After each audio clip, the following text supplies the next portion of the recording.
என் அன்பு குழந்தையே, எதிர்பாராத அந்த செய்தி உன்னிடத்தில் வந்தவுடன் நிச்சயமாக என் குழந்தையே, நீ எனக்கு நன்றி சொல்ல ஓடோடி வருவாய். என் குழந்தையே, உன்னை பற்றி உன் அப்பா எனக்கு மட்டும்தான் நன்றாக தெரியும். உன்னுடைய வாழ்க்கையில் உன்னை சுற்றி நடக்கின்ற பல விஷயங்களை பற்றி எனக்கு மட்டும்தான் தெரியுமே தவிர வேறு யாராலும் அதை சரியாக கணிக்க முடியாது.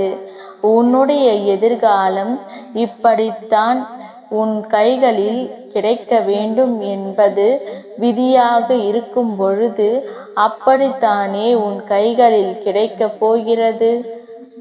அதற்கு முன்பாகவே நீ ஏன் உன் மனதை போட்டு தேவையில்லாமல் குழப்பிக் கொள்கிறாய்? என் தங்கமே, அதனால்தான் எல்லோரும் தன்னுடைய வாழ்க்கையில் இருக்கின்ற மொத்த பாரத்தையும் தெய்வத்தின் மீது போட்டுவிட்டு அமைதியாக கடந்து செல்கின்றார்கள். நமக்கு எப்பொழுது கிடைக்க வேண்டும் என்று இருக்கிறதோ அது அப்பொழுது கிடைத்தால் போதும் என்று.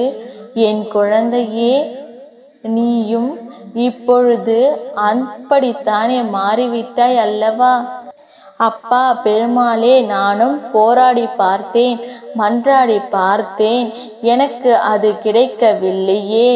இப்போது நீயாவது மனது வைத்து நான் கேட்டதை கொடுப்பாயா என்ற நம்பிக்கையில் உன்னையே சரணடைந்து விட்டேன் என்று தானே என்னிடத்தில் நீ வேண்டிக் கொண்டிருக்கின்றாய். என் செல்லமே, நிச்சயமாக அப்படி இருக்கின்ற உன் வாழ்க்கையில் உனக்கானதை எல்லாவற்றையும் நான் செய்து கொடுக்க வேண்டியது இந்த அப்பாவின் பொறுப்பல்லவா? நீ கேட்டதை நான் உன் கைகளில் அப்படியே கொடுத்து விடுகின்றேன். என் பிள்ளையே, முதலில் நீ வைத்திருந்த நம்பிக்கைக்கு அது மட்டுமல்ல, இந்த அப்பாவின் மீது கொண்ட அன்பிற்கும் பலனாகத்தான் இது உனக்கு கிடைக்கப் போகிறது. இந்த அப்பன் உன் வாழ்க்கையில் செய்து கொடுத்த சத்தியம், நான் உனக்கு கொடுத்த வாக்கு இன்று உன் வாழ்வில் நிஜமாக போகிறது. என் தங்கமே, அன்பிற்காக நீ ஏங்கி தவித்து நின்றாய் அல்லவா? உன் உண்மையான அன்பு நம்மோடு வந்து விடாதா என்று நீ ஏக்கம் கொண்டாய் அல்லவா? அந்த ஏக்கம் உனக்கு இன்றோடு தீரப்போகிறது. இனி உன் வாழ்க்கையில் நீ நினைத்தது மட்டுமே நடக்கப் போகிறது. கஷ்ட காலங்கள் எல்லாம் தீரும் நேரம் வந்துவிட்டது. என் பிள்ளையே, உன் முகத்தில் சந்தோஷத்தை காண உன் அப்பா காவலோடு காத்திருக்கின்றேன். என் குழந்தையே, எல்லோரும் மற்றவர்களின் துணையை எதிர்பார்த்து நிற்கின்றார்கள். யாருமே இங்கு தனியாக எந்த ஒரு விஷயத்தையும் செய்ய துணிவது கிடையாது. அதற்கு காரணம் என்ன தெரியுமா? சரியாக இருந்தால்தான் எந்த ஒரு விஷயத்தையும் பெருமைப்பட்டு சொல்ல முடியும். அதே நேரத்தில் நாம் செய்கின்ற விஷயம் தவறாகிவிட்டது என்றால் யார் ஒருவர் துணைக்கு வந்தாரோ அவரின் மீது பழியை போட்டுட்டு தப்பித்து விடுவார்கள். உண்மையில் இதுதான் என்பதை நீ புரிந்து கொள்ள வேண்டும். ஏதேனும் ஒரு சந்தர்ப்ப சூழ்நிலைகளில் நமக்கு ஆபத்து என்று ஒன்று வந்தால் நமக்கு துணையாக இன்னொருவர் வேண்டும் என்று தான் எப்பொழுதுமே நம் மனமானது நினைத்து கொண்டிருக்கும். ஆனால் என் அன்பு பிள்ளையே, உன்னுடைய மனதை நீ பக்குவப்படுத்தி வைத்திருக்கிறாய் அல்லவா? யாருமே உனக்கு துணையாக இல்லாவிட்டாலும் கூட நீ உன்னுடைய செயல்களிலும் நீ செய்கின்ற காரியங்களிலும் நம்பிக்கையோடு செயல்பட வேண்டும். இப்பொழுது உனக்கு இருக்கக்கூடிய சூழ்நிலையில் நீ யாருடைய துணையையும் தேடாதே. உன்னை துணைக்கு யாரேனும் அழைத்தால் அந்த சூழ்நிலையை பொறுத்து நீ அவர்களுக்கு தாராளமாக உதவிகளை செய்யலாம். என் செல்லமே, இன்னொருவர் உன்னுடைய உதவியை நாடியிருக்கும் பொழுது அதனுடைய உள் அர்த்தத்தை நீ எப்பொழுதும் புரிந்து கொள்ள வேண்டும். ஏனென்றால் சில விஷயங்களில் உனக்கு தாமதமாகத்தான் புரிகிறது. அந்த காரியத்தினால் உனக்கு ஏதும் அவப்பெயர் வந்து விடாதபடி நீ பார்த்து கொள்ள வேண்டும். இதற்கு முன்பும் இது போன்ற சூழ்நிலைகளில் எல்லாம் படாத கஷ்டங்களை எல்லாம் பட்டு இப்பொழுதுதான் அதை எல்லாம் மறந்து இருக்கிறாய் அல்லவா? என் குழந்தையே, சுற்றி இருக்கின்றவர்களை கொடுக்கின்ற சோதனைகள் எல்லாம் தாங்கிக் கொள்ள முடியாமல் என் பிள்ளை நீ பட்ட வேதனைகள் ஒவ்வொன்றுமே உன்னுடைய மனதில் அத்தனை காயங்களாக இன்னும் ஆறாமல் தான் இருக்கின்றது.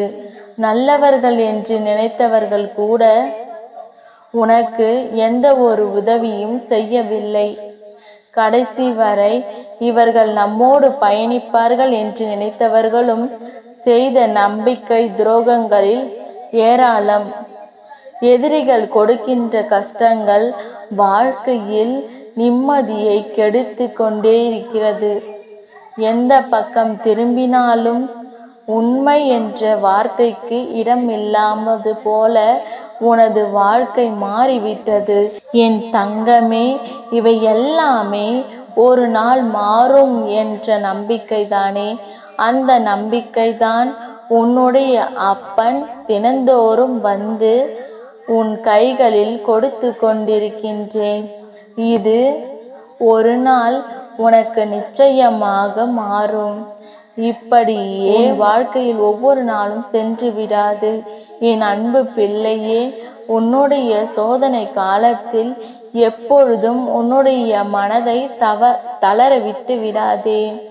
என் பிள்ளையின் வாழ்க்கையில் ஆரம்பத்தில் கஷ்டங்கள் வரும், பிறகு படிப்படியாக எல்லாம் குறைந்துவிடும். அதனால் உன்னுடைய வாழ்க்கையை பற்றி புரிந்து கொண்டு நம்பிக்கையோடு கடந்து செல்ல வேண்டும். இந்த அப்பன் உனக்கு எல்லா சூழ்நிலைகளும் துணையாக இருந்து உன்னை வழிநடத்தி செல்வேன் என்பதை நீ ஒருபோதும் மறந்து விடாதே. சில நேரங்களில் இந்த வாழ்க்கையானது உனக்கு மிகவும் சந்தோஷமாக இருப்பது போல இருக்கும்.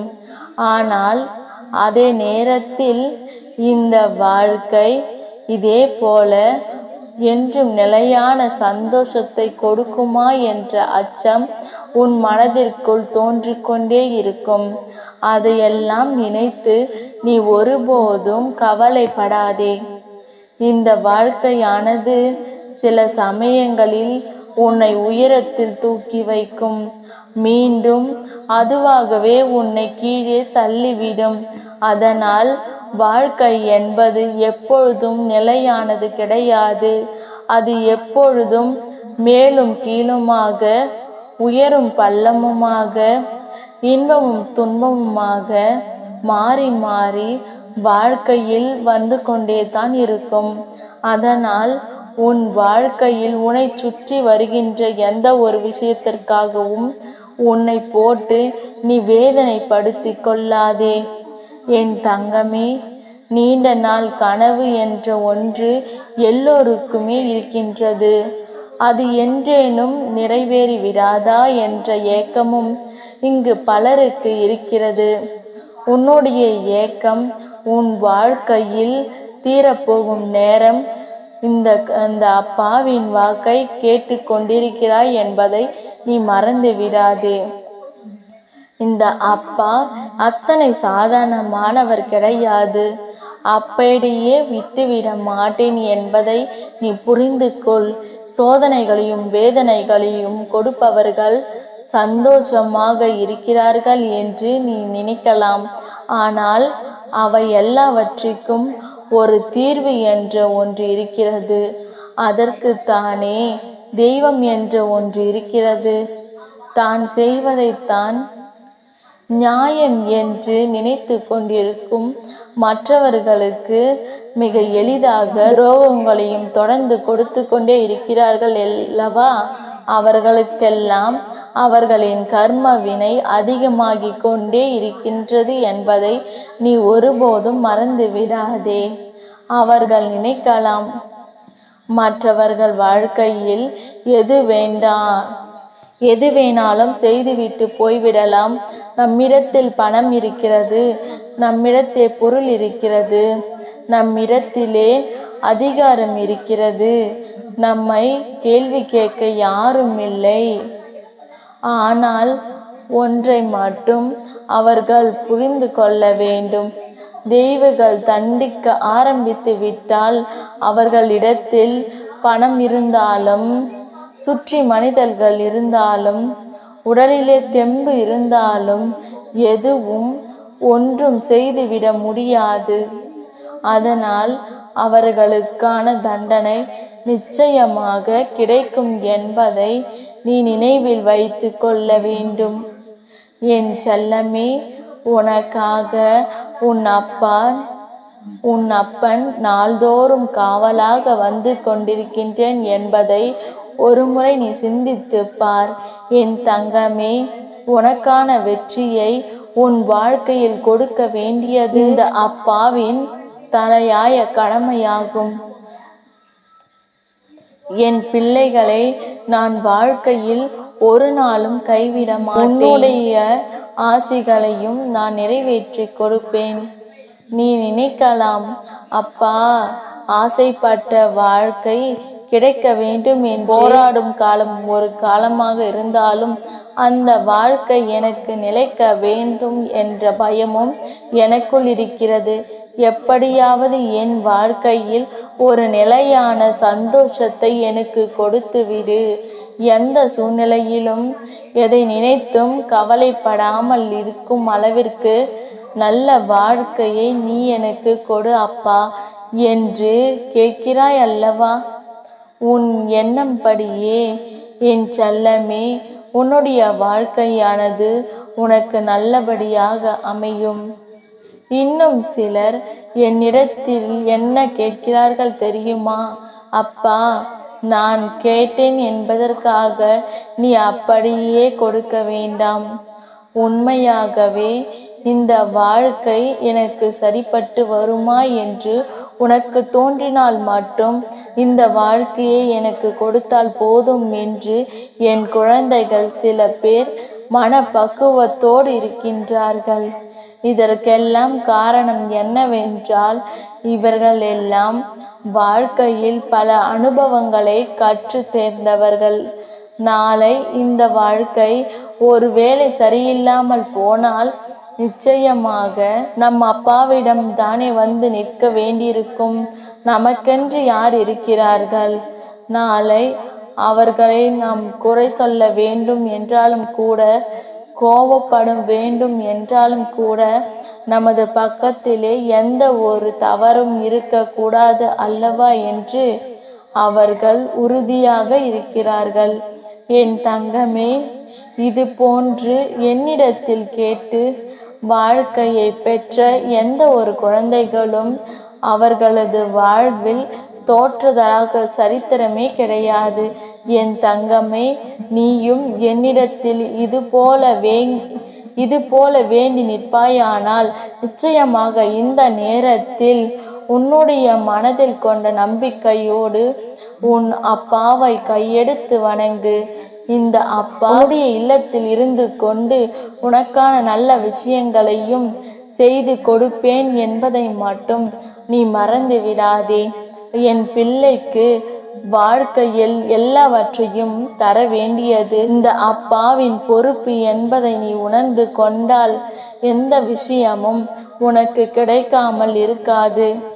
மனம் வேதனையை அடைய மாட்டாய். நான் ஒவ்வொன்றாக உன் கைகளில் கொடுக்க போகின்றேன். அதற்கு பிறகு என் அன்பு பிள்ளையே, என்றும் நீ சந்தோஷமாக நிம்மதியாக வாழப் போகின்றாய். என் அன்பு பிள்ளையே, அதனால் எதற்காகவும் நீ ஒருபோதும் கலங்கி நிற்காதே. யாரை நினைத்தும் வருந்தி நிற்காதே. நீ நல்லதையே நினை. அப்படி நினைக்கும் பொழுது உன் வாழ்க்கையில் எல்லாமே உன் வாழ்க்கையில் நேர்மறையாக நடக்கும். அதனால் என் செல்லமே, உன்னுடைய எண்ணங்களை நீ எப்பொழுதும் நல்லபடியாக வைத்து கொண்டு உன்னுடைய செயல்களில் நம்பிக்கையோடு செயல்பட வேண்டும். அப்பொழுதுதான் உன்னுடைய வாழ்க்கை சிறப்பாக இருக்கும். என் அன்பு பிள்ளையே, இந்த பெருமாள் ஆசீர்வாதங்களும் அன்பும் துணையும் என்றென்றும் உனக்கு முழுமையாக கிடைத்து கொண்டே இருக்கும்.